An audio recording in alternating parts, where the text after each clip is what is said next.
Last video में हम बात किए थे जंक्शनल कॉम्प्लेक्सेस की, टाइप्स ऑफ ग्लैंड्स की। इस वीडियो में हम बात करेंगे अपने नए टिश्यूज़ के साथ, दैट इज कनेक्टिव टिश्यू, है ना। एपिथेलियल टिश्यूज़ हमारा लास्ट वीडियो के साथ खत्म हो गया।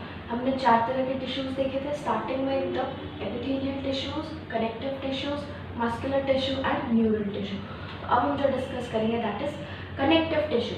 कनेक्टिव टिश्यू को हम 3 टाइप्स में बांटते हैं, dense, loose and specialised. Dense नाम से ही पता चल रहा है, जो सेल्स एंड फाइबर्स होगा that will be very densely packed, है ना। लूज में क्या होगा, लूजली पैक्ड होंगे सेल्स। स्पेशलाइज्ड मतलब they will be specialised for a specific function, है ना। और कनेक्टिव टिश्यू का काम क्या हो जाएगा, पूरे बॉडी के हर पार्ट को, हर टिश्यूज को एक दूसरे के लिंक में रखना, एक दूसरे से जोड़े रखना, that is connective tissue. Dense में फिर हम 2 तरह के टिश्यूज में आते हैं, रेगुलर एंड इरेगुलर। जब हम पढ़ाएंगे तो और बताएंगे। रेगुलर में आ जाता है आपका टेंडन्स एंड लिगामेंट्स, ठीक है। लूज में आपका 2 तरह का टिश्यू आ जाता है, एरियोलार टिश्यू एंड एडिपोज टिश्यू, ठीक है। एडिपोज टिश्यू पे मैंने स्टार मार्क इसलिए लगाया है क्योंकि adipose tissue is the tissue which stores fat, है ना, वो फैट स्टोर करता है। अब फैट स्टोर करता है तो that is specialised to store fat. तो कई बार क्या होता है, इस एडिपोज टिश्यू को बहुत जगह पे स्पेशलाइज्ड टिश्यू में इंक्लूड किया जाता है, जैसे कि आपका एनसीईआरटी ही आपको कॉन्ट्राडिक्ट करता है। आप देखिएगा पेज नंबर 102, है ना, का पैराग्राफ नंबर 7.1.2 में लास्ट लाइन देखिए, है ना, उस पेज का last line, they range from soft connective tissue to specialised types, है ना। अब यहाँ स्पेशलाइज्ड टाइप्स का आपको एग्जाम्पल दिया है, which include cartilage, bone, adipose tissue and, ठीक है। आप खुद ही देख लीजिए, यहाँ पे adipose tissue it has been included in specialised, लेकिन जब आप यहाँ पैराग्राफ पढ़ेंगे तो आपको adipose tissue has been included in loose connective tissue, ठीक है। अगर आपके एग्जाम में दोनों ऑप्शन रहा कि एडिपोज टिश्यू किस टाइप का टिश्यू है तो आप इसके साथ जाएंगे, क्यों, क्योंकि डेप्थ में जो एनसीईआरटी में दिया है तो it classifies adipose tissue as loose, है ना। लेकिन अगर आपको लूज कनेक्टिव टिश्यू का ऑप्शन नहीं रहा और उसके जगह पे स्पेशलाइज्ड कनेक्टिव टिश्यू रहा तो we also consider adipose tissue as specialised connective tissue, ठीक है। Why, because it is specialised to store fat, ठीक है। उसके अलावा जो मेन स्पेशलाइज्ड टिश्यूज होते हैं उनमें आ जाते हैं ना skeletal tissues and fluid tissues, मतलब कि जो कड़े रहेंगे, है ना। फ्लूइड मतलब कि जो फ्लोई मोशन में रहेंगे, ठीक है। स्केलेटल में 2 आ जाते हैं। आपके स्केलेटल कंपोनेंट्स क्या होता है body, what is your skeleton? Skeleton is the framework of your body, जो कि आपके बॉडी को कोई शेप देता है। तो 2 चीज़ ऐसा हमारे बॉडी का कनेक्टिव टिश्यू हमारे बॉडी को शेप देता है, that is your cartilage and bone, ठीक है। और फ्लूइड में मतलब जो फ्लो करता है 2 होता है, blood and live. Blood and live हम इस चैप्टर में डिस्कस नहीं करेंगे, when I teach your human physiology unit, उसमें जब हम आपके सर्कुलेटरी सिस्टम की बात करेंगे तब हम आपको ब्लड एंड लिव के बारे में पढ़ाएंगे। जो अभी हम जो इस चैप्टर में डिस्कस करेंगे will be all till cartilage and bones, not blood and live, just except blood and nerve, we will discuss everything within this video or the next one, ठीक है।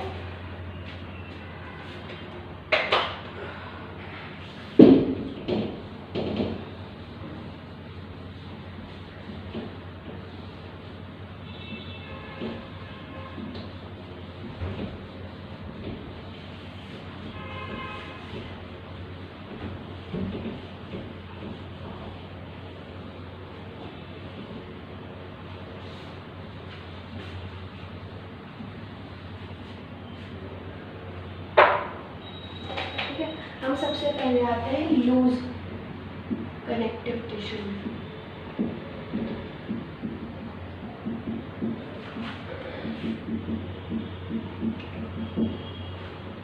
इसमें हम आते हैं एरियोलार टिश्यू में,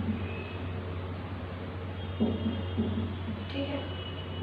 इसमें आपका एनसीईआरटी एक लाइन कहता क्या है कि the ground substance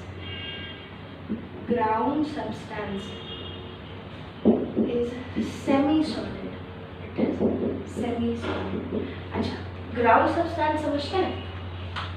ground substance आपका वो इंटरसेल्युलर मटेरियल होता है, मतलब सेल्स के बीच में वो मटेरियल होता है जिसमें सेल सस्पेंडेड होता है, that is it's ground substance, है ना। मतलब कि ग्राउंड सब्सटेंस है, जैसे कि आप समझिए कि याद है केमिस्ट्री के फर्स्ट चैप्टर, अगर आप लोग फर्स्ट या सेकेंड चैप्टर में पढ़ाई हो गया होगा तो आप उसमें मॉडल ऑफ एटम्स पढ़े होंगे, है ना। उसमें अगर आप पढ़े होंगे प्लम ये पाई पुडिंग मॉडल, है ना, एटम का, उसमें क्या था कि पूरा पाई पुडिंग है एंड उसमें जो आपका ड्राई फ्रूट्स है उसको हम इलेक्ट्रॉन्स मान लेते हैं। इसी तरीके से जो एरियोलार टिश्यू होता है उसमें आप क्या मान लेते हैं, या कोई भी जो टिश्यू होता है उसमें हम क्या मानते हैं कि जो ग्राउंड सब्सटेंस होता है उसको आप उस पुडिंग के बराबर मान लीजिए, है ना। और उसमें जो एम्बेड किया हुआ है जो ड्राई फ्रूट्स वो आपका सेल हो गया, या वाटरमेलन और उसके बीज की तरह मान लीजिए, है ना। बस जानिएगा कि इतना ज़्यादा ग्राउंड मतलब सेल का नंबर थोड़ा ज़्यादा होता है कम होता है, दैट कैन वैरी, है ना। तो जो ग्राउंड सब्सटेंस जिसमें ये एरियोलार टिश्यू का सेल्स आपका एम्बेडेड होता है that is semi solid, neither solid nor fluid, that is semi solid. ठीक है, अब इसका ये ग्राउंड सब्सटेंस बना किससे होता है, तो the ground substance is made up of mucopolysaccharides, है ना, प्लस सम ग्लाइकोप्रोटीन्स। ठीक है, अभी के लिए हम आपको नहीं समझा सकते क्या होता है, जब अब आपके चैप्टर साइटोलॉजी यूनिट का बायोमोलिक्यूल्स पढ़ेंगे तब आपको समझ में आ जाएगा व्हाट आर म्यूकोपॉलीसैकेराइड्स एंड ग्लाइकोप्रोटीन्स। ठीक है, इसमें नाम से ही हम बताए थे लूज कनेक्टिव टिश्यू, तो क्या होगा, cells will be loosely packed, cells will be loosely packed, ठीक है ना। उसके बाद और क्या होगा, इसका लोकेशन कहाँ होता है, तो इसका location is beneath the skin, हमारे स्किन के नीचे में this is present, beneath the skin. ठीक है, दिस इज द लोकेशन। और इसका एक और काम क्या होता है, आपका एनसीईआरटी कहता है it is the support framework for epithelial tissue, support framework for epithelial tissue, है ना। आपका जितना भी एपिथेलियल टिश्यू होता है उसको नीचे से सपोर्ट कौन करता है, कौन सा कनेक्टिव टिश्यू सपोर्ट करता है, एरियोलार टिश्यू आपको सपोर्ट करता है। ठीक है, एरियोलार टिश्यू में यहाँ तक कोई प्रॉब्लम नहीं। अब हम जानेंगे डिफरेंट टाइप के सेल्स जो मेरे को एरियोलार टिश्यू में मिलते हैं, है ना।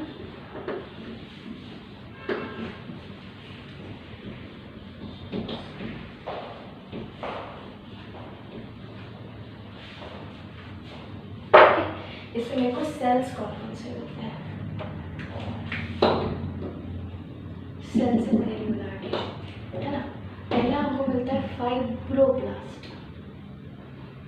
ठीक है, कहीं पे भी वर्ड ब्लास्ट आएगा ना, बहुत सारा सेल्स में ब्लास्ट होता है ना। ब्लास्ट मतलब वो सेल होता है जो कि कुछ प्रोड्यूस करता है, तो फाइब्रोब्लास्ट मतलब क्या, जो सेल आपका फाइबर्स प्रोड्यूस करे उनको हम फाइब्रोब्लास्ट बोलेंगे। ठीक है, तो these fibroblast what they do, they produce a fiber, they produce a fibrous protein that is known as collagen, है ना। तो ये फाइब्रोब्लास्ट क्या प्रोड्यूस करेगा, ब्लास्ट मतलब प्रोड्यूसिंग, है ना, they will produce collagen, collagen fibres, है ना, कोलाजन प्रोटीन फाइबर्स। हम आपको बताएंगे क्या होता है, कोलाजन के बारे में हम डिस्कस करेंगे। ठीक है, नेक्स्ट आपका होता है मैक्रोफेजेस, है ना। ये सारे टर्म्स आपके लिए न्यू है, लेकिन जैसे जैसे हम आगे का चैप्टर्स है ना that is your human physiology पढ़ेंगे आपको समझ आ जाएगा। मैक्रोफेजेस के लिए अभी आप ध्यान रखिए, ये बहुत बड़े बड़े सेल्स होते हैं जो कि आपके टिश्यू में मिलते हैं। इनका काम क्या होता है, जो भी फॉरेन मटेरियल आता है या जो भी बैक्टीरिया आपके टिश्यू को इन्वेड करते हैं ये उसको खा जाता है ना। तो the function of macrophages is engulfing the bacteria, engulfing bacteria. Macrophage के बारे में हम जब आपका सर्कुलेटरी सिस्टम पढ़ेंगे हम फिर से मैक्रोफेज के ऊपर आएंगे। ठीक है, थर्ड आपका क्या होता है, mast cell. Third one is mast cell. ये क्या करते हैं आपका, दिस सिक्रीट्स हिस्टामिन, है ना, दिस सिक्रीट्स हिस्टामिन। अब हिस्टामिन क्या होता है, हिस्टामिन आपका एलर्जी का मीडिएटर होता है। एलर्जी समझते हैं, मच्छर काट दिया, रेड से आपका पूरा स्किन हो गया है ना, आपको बहुत खुजली होने लगती है, जलन होने लगती है, ठीक है, कुछ आपने सूंघ लिया पॉलन ग्रेन से आपको एलर्जी होने लगती है। तो ये सब जो मैनिफेस्टेशंस होता है this is because of a chemical called histamine. तो ये जो केमिकल हिस्टामिन है ये एलर्जी का मीडिएटर होता है ना, इससे टेम्परेचर बढ़ जाता है आपके एरिया का, रेडनेस हो जाता है आपके स्किन में। हम जब सर्कुलेटरी सिस्टम बताएंगे तो हम इसके बारे में और डिस्कस करेंगे। अभी के लिए आप जान लीजिए कि मास्ट सेल जो होता है that secretes the histamine. Histamine क्या है? एलर्जी का एक मीडिएटर है ना, it is a chemical which mediates allergy. Fourth आपका एक और आपको सेल मिलता है that is plasma cell. That is plasma cell है ना। प्लाज्मा सेल क्या होता है? It is a mature B lymphocyte. अभी के लिए आप ये सब बस लिख लीजिए और थोड़ा थोड़ा जान लीजिए, हम सारी चीज़ों को डिस्कस करेंगे है ना। Mature B lymphocyte, B lymphocyte क्या होता है? एक तरह का वाइट ब्लड सेल होता है ना। ये जब टिश्यू में जाता है तो ये मैच्योर करके एक सेल में बदल जाता है जिसको कि हम कहते हैं प्लाज्मा सेल। इसके बारे में हम फिर से डिस्कस करेंगे सर्कुलेटरी सिस्टम में है ना अच्छे से। इसका अभी के लिए आप क्या फंक्शन जान लीजिए। एंटीबॉडी समझते हैं? Antibody secretion. एंटीबॉडी क्या होता है? एंटीबॉडी वो हमारे बॉडी का केमिकल्स होता है जो कि बाहर से अगर कोई फॉरेन एंटीजन आया तो उसको जाके मारेगा। मैक्रोफेज क्या किया? डायरेक्ट जा करके इनगल्फ कर दिया है ना फॉरेन मटेरियल को या सेलुलर डिब्रीज को। एंटीबॉडी क्या करता है? ये केमिकल्स होता है जो जा करके बैक्टीरिया के ऊपर अटैक करके उसको डिस्ट्रॉय करता है ना। अभी के लिए आप इतना ही याद रखिएगा। ये चारों इसके बारे में तो हम बता ही दिए, ये तीनों के बारे में हम जो आपका सर्कुलेटरी सिस्टम पढ़ेंगे फिर से डिस्कस करेंगे, ठीक है। ये आपका सेल्स हो गया। अब हम आते हैं कुछ प्रोटीन्स के ऊपर है ना। सेलुलर मैट्रिक्स में ये ग्राउंड सब्सटेंस को हम मैट्रिक्स भी कहते हैं है ना। ग्राउंड सब्सटेंस को हम मैट्रिक्स भी कहते हैं। The ground substance is also known as matrix, ठीक है। या ग्राउंड सब्सटेंस हम बोल सकते हैं दो तरह से बना होता है। एक होता है मैट्रिक्स। मैट्रिक्स किसका बना था? हम तभी आपको बताएं, म्यूकोपॉलीसैकेराइड्स प्लस ग्लाइकोप्रोटीन का बना था है ना। Will discuss what are those in chapter biomolecule है ना। इसके अलावा ये कुछ प्रोटीन फाइबर्स का भी बना होता है ना। प्रोटीन फाइबर्स का बना होता है। हम आपको बताएं फाइब्रोब्लास्ट जैसे जो सेल होते हैं वो क्या करते हैं? आपका फाइबर का सिक्रीशन करते हैं। तो ये मैट्रिक्स हम आपको पता है that is mucopolysaccharide plus glycoproteins है ना, ग्लाइकोप्रोटीन्स, ठीक है। अब इसके साथ जो एक और चीज ग्राउंड सब्सटेंस उसी मैट्रिक्स में ऐसे ऐसे फाइबर की तरह होगा। ये दो फाइबर होता है आपका है ना। एक आपका होता है white collagen, white coloured fibre called collagen, ठीक है। एंड दूसरा होता है येलो कलर्ड फाइबर कॉल्ड एलास्टिन है ना, येलो एलास्टिन फाइबर, ठीक है। दोनों में डिफरेंस क्या होता है? जो कोलाजन आपका होता है that always occur in bundles है ना, गुच्छे में मिलते हैं आपको हम एक फिगर दिखाते हैं। Please open your page 103 of NCERT book है ना। ये डायग्राम है, यहाँ पे आप देख रहे हैं। यहाँ पे जो ग्रीन कलर का सेल है the green colour cell is fibroblast है ना। और उसके साथ देखिए ऐसे ब्लू कलर से डिपिक्ट किया हुआ है बंडल्स में फाइबर्स की तरह, that is collagen fibre. Actually the picture is a green fibroblast producing the collagens fibres in bundles. देखो दिख रहा है ना। इसका लेबलिंग एक दो चीज़ छूटा हुआ है, जैसे आपको हम आपको ये आपके ग्रुप में I put the labelled picture है ना। This one is an important picture, कई बार आपका नीट में आ चुका है, ठीक है। तो ये आपके बंडल्स में होते हैं। इसके साथ आप और क्या देखें, स्ट्रेट रन कर रहे हैं एकदम है ना, एकदम सीधे तरीके से रन कर रहे हैं तो they run straight, they are straight fibres है ना, स्ट्रेट होता है एकदम। उसके साथ क्या होता है? अनब्रांच्ड, दे आर अनब्रांच्ड, ठीक। उसके साथ क्या होता है? ये एकदम टेंसाइल स्ट्रेंथ में बहुत हाई होते हैं तो ये इलास्टिक कम रहता है इसका है ना। दे आर इन इलास्टिक, खिंचाते नहीं है ना, रबर कैसे होता है, ऐसे खिंचा जाता है, पर ये ऐसे खिंचाते नहीं, ठीक है। जैसे कि कोई धागा है ना, टूट जाएगा पर खिंचाएगा नहीं, ठीक है। अब इलास्टिन फाइबर्स की बात करते हैं, ये ऐसे ही नॉर्मली प्रेजेंट होते हैं सेल में, ठीक है। ये यहाँ पे आपका अनब्रांच था, दिस विल बी ब्रांच, ठीक है।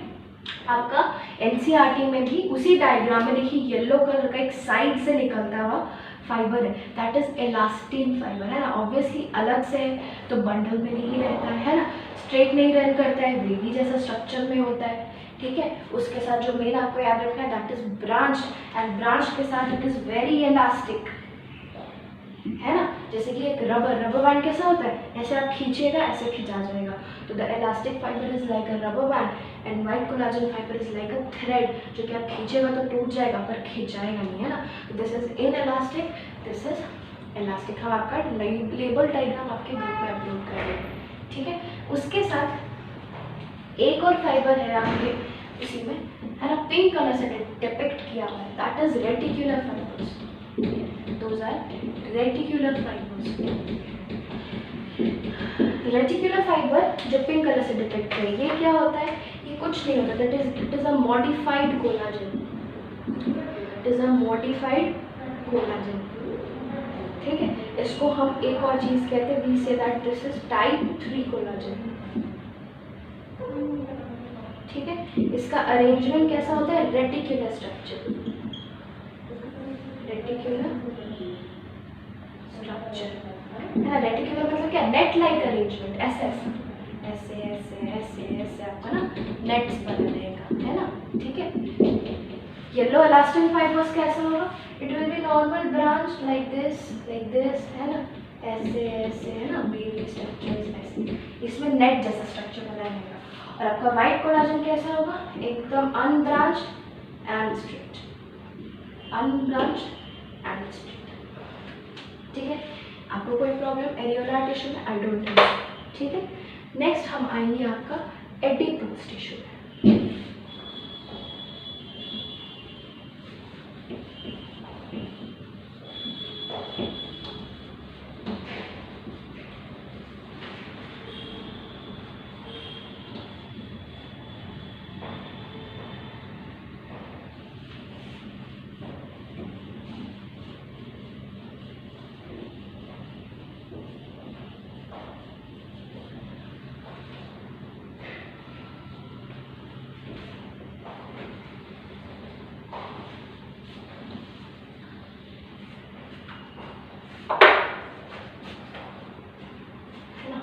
Second will come in adipose tissue.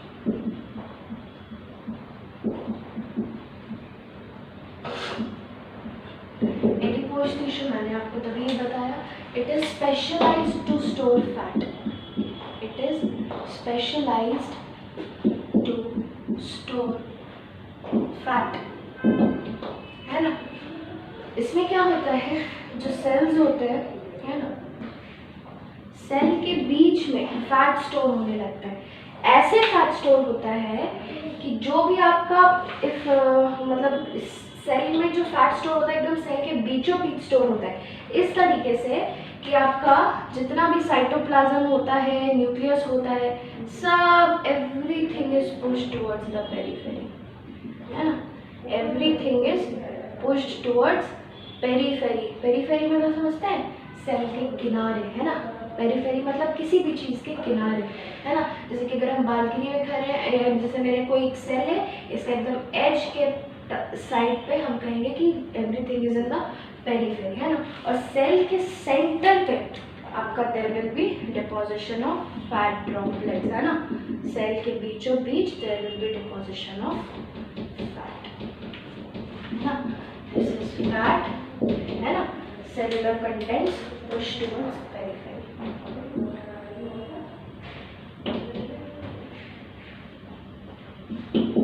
Towards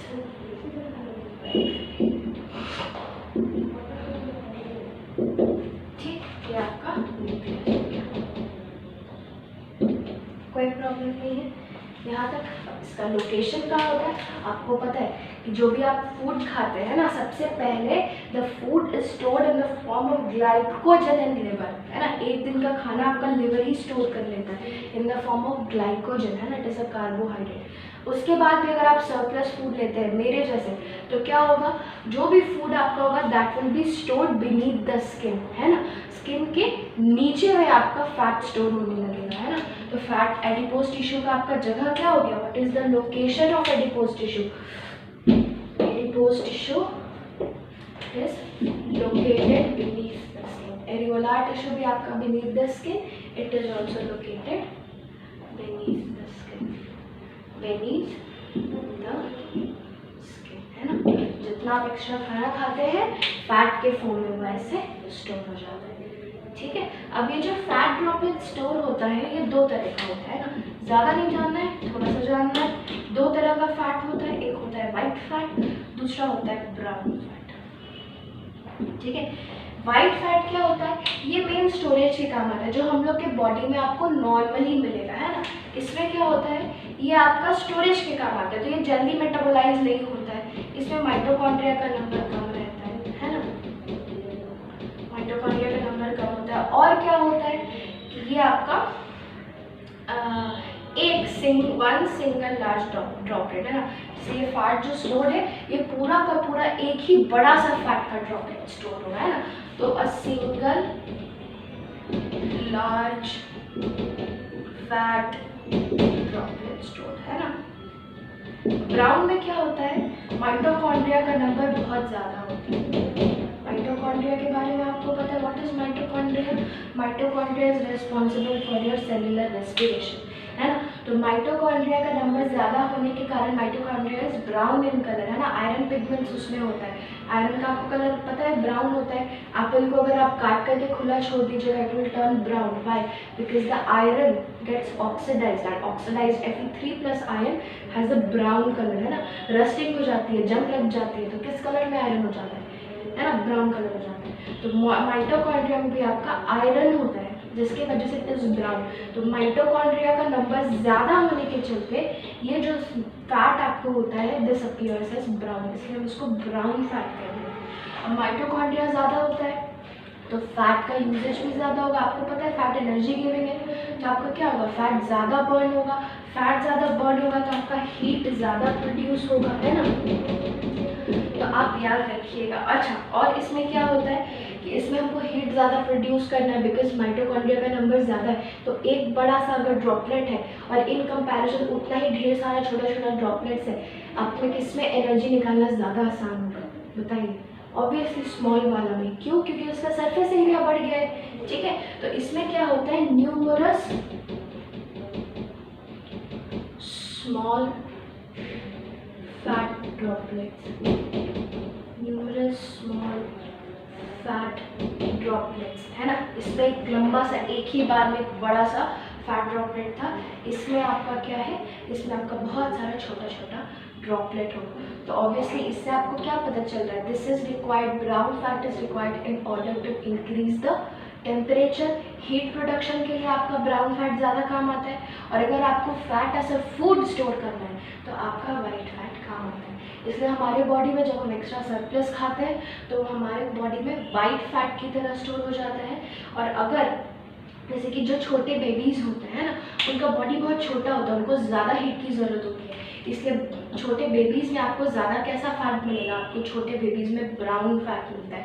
उसके अलावा जो एनिमल्स एंटार्क्टिक वगैरह में रहते हैं जैसे कि पोलर बेयर्स, है ना, वेल्स वगैरह जो हमेशा पानी में रहते हैं, तो उनके पास फैट का एक लेयर होता है, वो fat also is the brown fat. क्यों, क्योंकि उनको मेन काम क्या है, उनका मेन काम इज हीट जनरेशन, और हीट जनरेशन ज़्यादा अच्छे किससे होता है, ब्राउन फैट से। तो ब्राउन फैट आप यहाँ जगह नहीं, आप लिख लीजिएगा, brown fat is found in infants and cold inhabiting animals, उनमें मिलते हैं। और जो वाइट फैट है that is found normally for storage of food, है ना। This function of this is heat generation, the function of this is storage of food, ठीक है।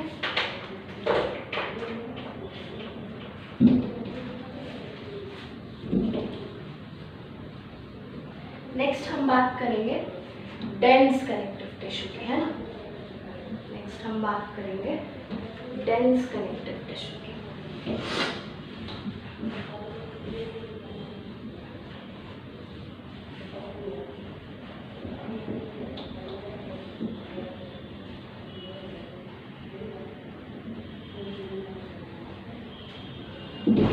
नेक्स्ट हम बात करेंगे डेंस कनेक्टिव टिश्यू की। डेंस कनेक्टिव टिश्यू में क्या होता है? डेंस कनेक्टिव टिश्यू सबसे पहले हम देखते हैं आपका रेगुलर, है ना। रेगुलर में मैंने कहा था टेंडन्स एंड लिगामेंट्स।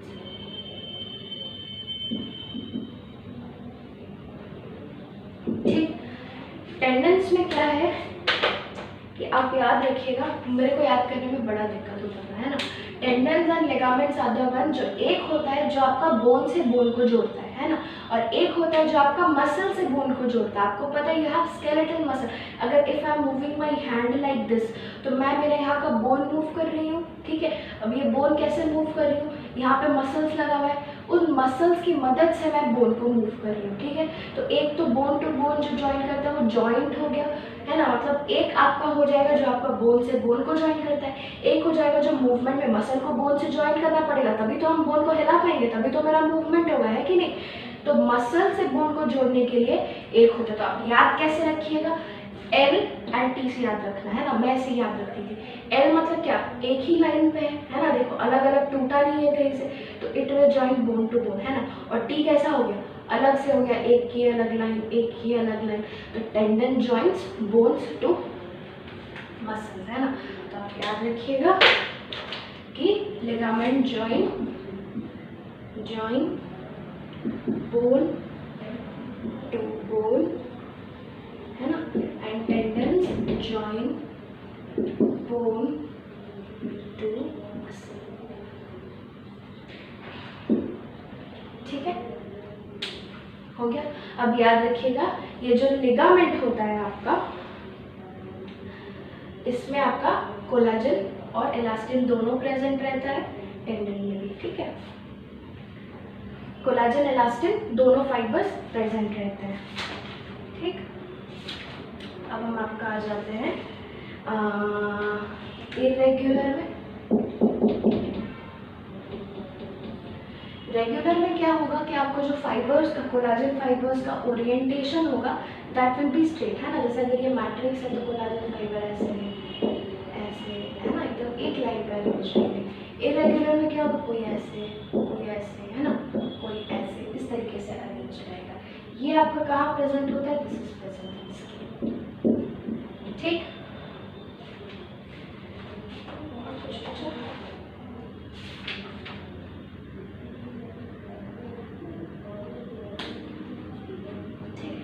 यहाँ पे हम लोग अपना ये वीडियो ख़त्म करते हैं। नेक्स्ट वीडियो में हम देखेंगे स्पेशलाइज्ड कनेक्टिव।